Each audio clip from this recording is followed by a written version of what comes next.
Assalamualaikum warahmatullahi wabarakatuh. Innal hamdalillah nahmaduhu wa nasta'inuhu wa nastaghfiruh wa nastahdihi wa natubu ilaih wa na'udzu billahi min shururi anfusina wa min sayyiati a'malina. Man yahdihillahu fala mudilla lahu wa man yudlil fala hadiya lahu.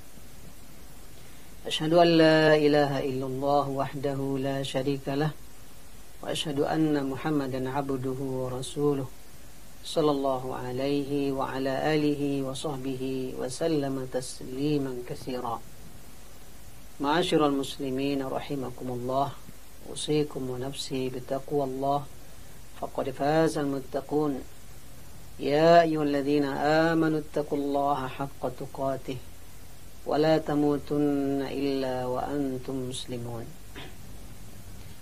Kaum muslimin dan kaum muslimat, hamba-hamba Allah rahimakumullah dimanapun berada, kembali kita memperbaharui rasa syukur kita kepada Allah subhanahu wa ta'ala dengan mengucapkan alhamdulillahi rabbil alamin, memuji kemahamuliaan Allah subhanahu wa ta'ala atas segala nikmat dan karunia-Nya yang terus kita terima setiap hari. Semoga kesyukuran kita atas nikmat Allah akan berbuah bertambahnya nikmat-nikmat Allah berikutnya untuk kita. Kemudian kita bersolawat untuk Nabi sallallahu alaihi wasallam. Allahumma shalli ala Muhammad wa ala alihi wa sahbihi ajma'in. Semoga kita senantiasa diberi kekuatan oleh Allah melaksanakan sunnah-sunnah Rasulullah, mengikuti jalan kehidupan dan jalan perjuangan Nabi Muhammad sallallahu alaihi wasallam. Kaum muslimin dan kaum muslimat, hamba-hamba Allah rahimakumullah. Kajian sirah nabawiyah kita pada kali ini judulnya adalah Hijrah Sahabat ke Habasyah. Pada pertemuan sebelumnya kita sudah sampaikan bahwa ancaman dan gangguan kafir Quraisy dan para dedengkotnya kepada Rasulullah dan kepada dakwahnya serta para pengikut Rasulullah SAW dari hari ke hari, dari waktu ke waktu terus meningkat.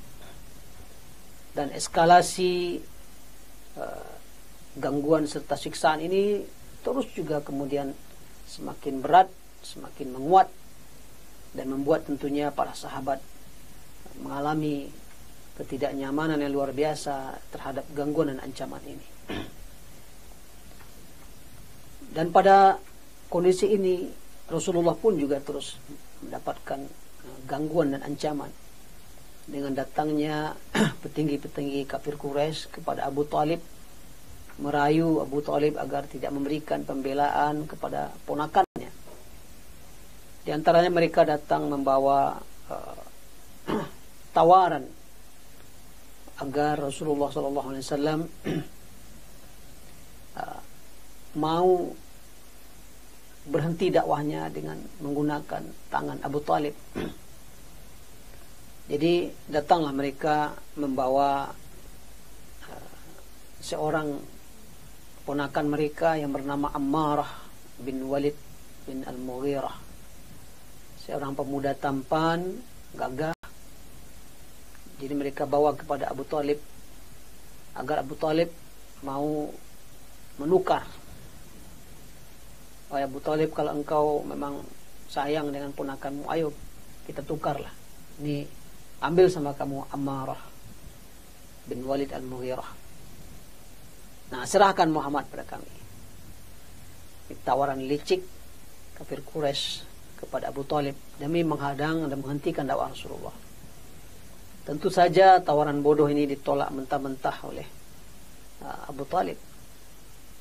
Dia mengatakan dengan logika yang sederhana, kalian serahkan anak kalian untuk saya beri makan, lalu saya serahkan anak saya untuk kalian bunuh. Ini sebuah pertukaran yang tidak imbang. Maka Abu Talib menolak mentah-mentah tawaran pertukaran itu. Jadi ancaman kafir Quraisy eskalasinya sudah meningkat kepada diri Rasulullah SAW, juga kepada para sahabat. Dalam kondisi seperti ini, itu terjadi sekitar tahun keempat dan menjelang tahun kelima kenabian. Di saat eskalasi gangguan dan ancaman terhadap dakwah semakin meningkat. Di waktu juga Allah turunkan surat Al-Kahfi, di mana juga di waktu itu kafir Quraisy ada di antara mereka yang bertanya kepada Rasulullah tentang Ashabul Kahfi, tentang Zulkarnain. Maka kemudian Allah turunkan surah Al-Kahfi memberikan jawaban atas pertanyaan-pertanyaan mereka. Di samping di dalam surah Al-Kahfi juga ada hikmah yang sangat besar bagi Rasulullah dan para pengikutnya yang setia, orang-orang lemah ini. Karena di dalamnya ada cerita tentang sekelompok pemuda yang beriman yang kemudian lari menyelamatkan tauhidnya, lari menyelamatkan imannya, berhijrah, kabur, sampai kemudian bersembunyi di dalam goa. Ada kisah juga Raja Zulkarnain yang memberikan ilmu dan kekuatannya untuk menyelamatkan kaum dari gangguan Ya'juj dan Ma'juj. Ya. Kisah-kisah ini memberikan penguatan kepada Rasulullah SAW, sekaligus juga memberi penguatan kepada para sahabat. Dan tersirat di dalamnya ada perintah untuk lari menyelamatkan diri, karena Rasulullah sendiri tidak berdaya juga untuk melindungi para sahabat-sahabat yang lemah yang baru-baru masuk Islam. Ya. Tidak mampu melindungi. Dan belum ada ayat turun untuk menyuruh perang. Jelas, karena perang tidak akan mungkin, kekuatan yang sangat kecil, jumlah yang sangat kecil. Kalau perang melawan orang sekampung sendiri, ya, tentu akan membuat dakwah akan padam dan musnah dari awal dan berakhir. Maka Allah belum turunkan perintah perang. Yang ada adalah kesabaran, kisah untuk bertahan, bersabar. Maka dari kisah Ashabul Kahfi kemudian Rasulullah SAW menyuruhlah para sahabat untuk hijrah. Kemana pilihan hijrahnya?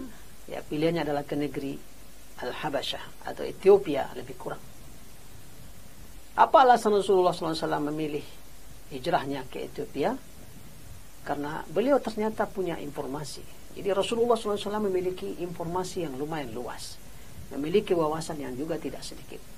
Beliau memiliki informasi tentang kawasan regional, tidak saja di Mekah, Madinah, negeri Syam, Yaman, tapi ternyata beliau juga punya informasi tentang kerajaan tetangga di benua lain, di Afrika, di seberang Laut Merah. Rasulullah memilih hijrah ke sana. Di sana ada raja yang adil, yang tak menzolimi orang lain. Agamanya beda. Raja Habasyah, An-Najasyi, agamanya Kristen, Nasrani. Tapi Rasulullah tahu rajanya adil. Ini menarik. Ini yang menjadi alasan Rasulullah untuk menyuruh sahabat yang tidak mampu beliau lindungi hijrah ke sana. Maka kemudian lebih kurang sebanyak 12 sahabat bersama 4 orang perempuan, mereka hijrah pertama sekali ke Habasyah, dipimpin oleh Utsman bin Affan. Di sana ada Ja'far bin Abi Thalib. Di sana juga ada Ruqayyah, istri Utsman bin Affan. Sampai Rasulullah mengatakan, engkaulah keluarga yang lengkap pertama hijrah jalan Allah. Memuji Utsman yang berangkat dan istrinya hijrah. Maka di tengah malam yang gelap, dan ini terjadi di tahun ke-5 kenabian lebih kurang, 12 sahabat bersama 4 orang perempuan yang dipimpin oleh Utsman ini tengah malam diam-diam bersembunyi melakukan perjalanan dari Mekah sampai ke tepi pantai Laut Merah. Tentu mereka tidak ingin ketahuan bahwa mereka pergi menyelamatkan diri. Ya.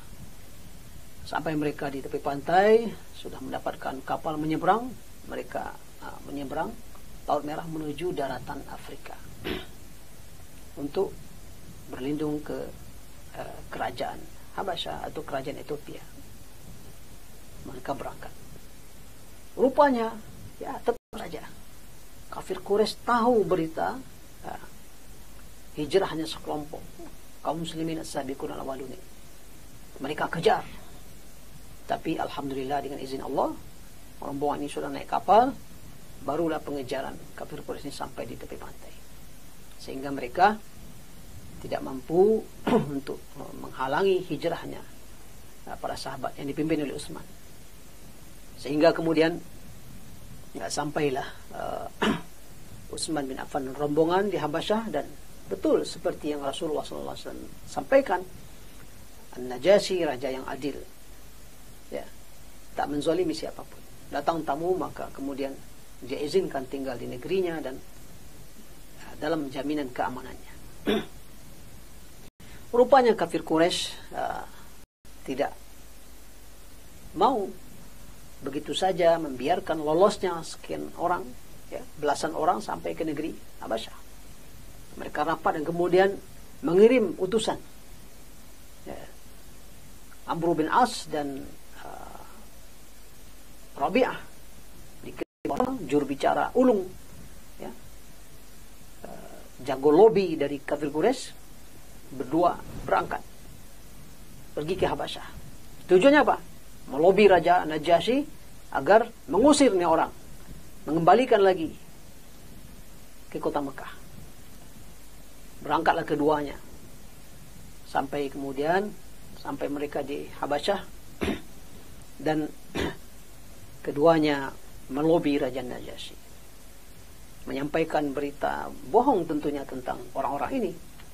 Ini orang-orang buruk yang kabur dari negeri kami, ya. Ini mereka para penjahat dan seterusnya, biasa. Juga terjadi di zaman modern seperti ini. Tapi ternyata betul seperti yang Rasulullah katakan, Najasyi raja yang adil, tak menganiaya siapapun.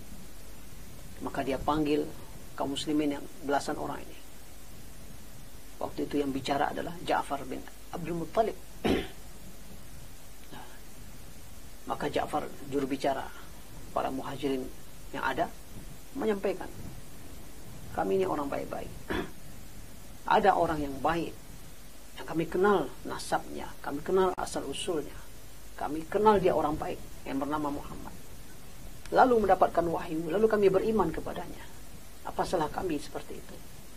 Dia terangkan panjang lebar sehingga apa yang difitnahkan atau dituduhkan oleh Amr bin As dan kawannya ini dengan Raja Najasyi, oleh Raja Najasyi tidak diterima.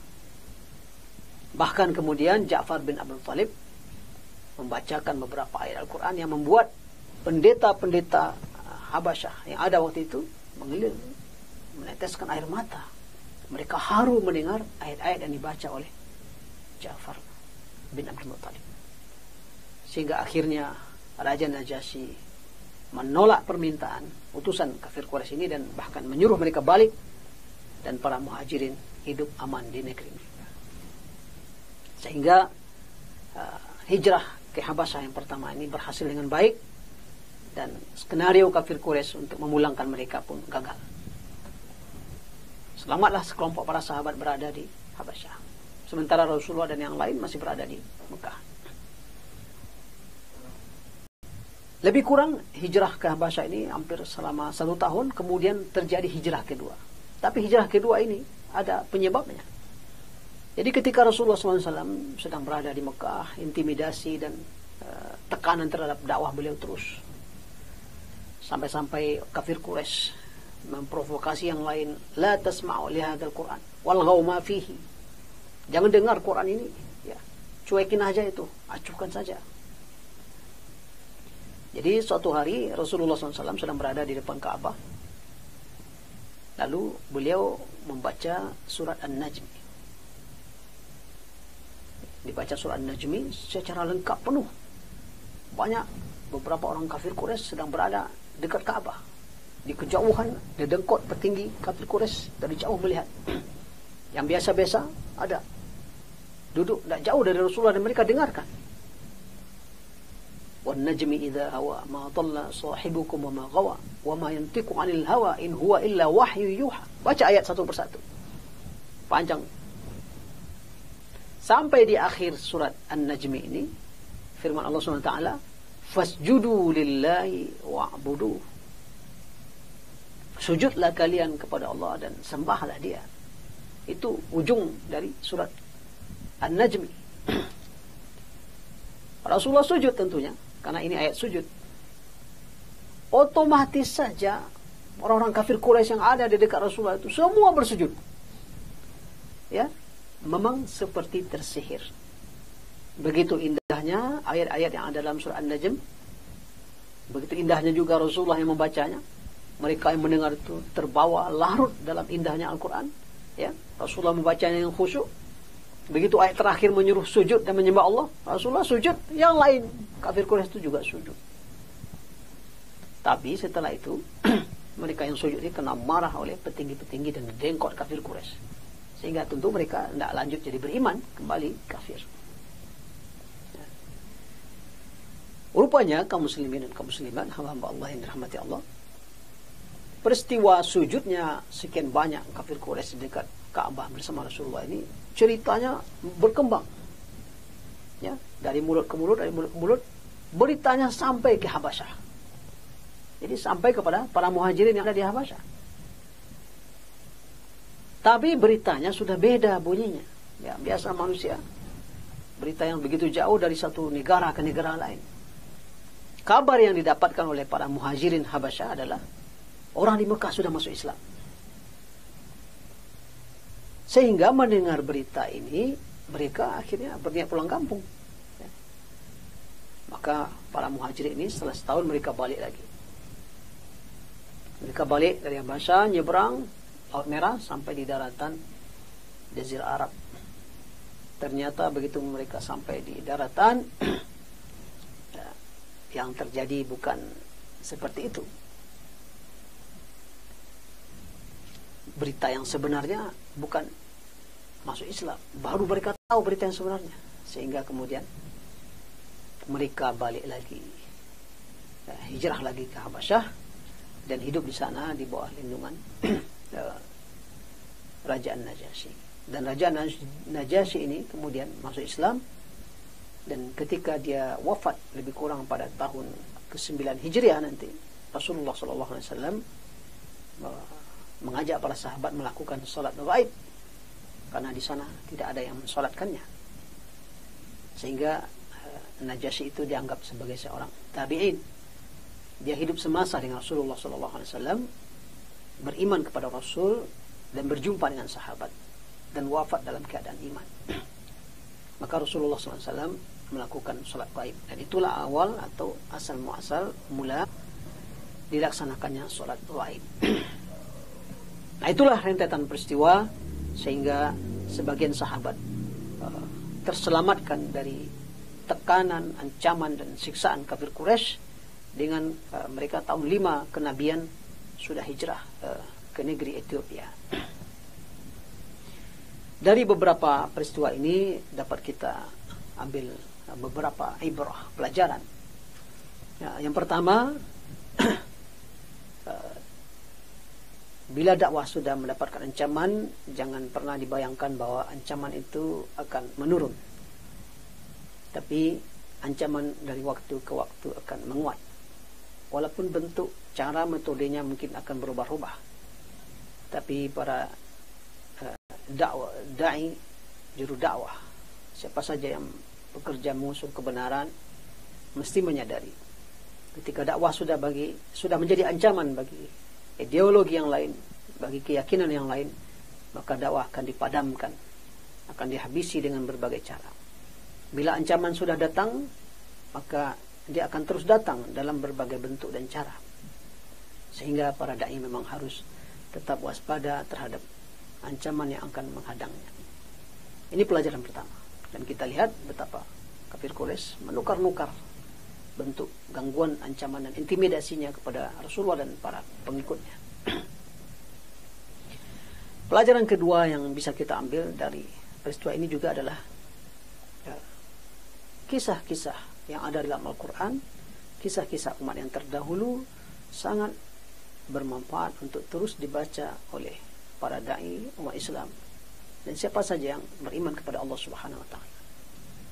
Kita baca dalam Al-Quran begitu banyak kisah Nabi terdahulu Allah ceritakan, dan paling banyak adalah kisah Nabi Musa. Seperti apa kaumnya ditindas oleh Fir'aun, seperti apa kesabaran menghadapinya, seperti apa ketika mereka sudah selamat, seperti apa Nabi Musa menghadapi berbagai perangai dan tingkahnya, kisah Nabi Ibrahim dan pengikutnya, kisah Nabi Nuh dengan pengikutnya, dan Nabi-Nabi Allah yang lain dengan seluruh para pengikutnya.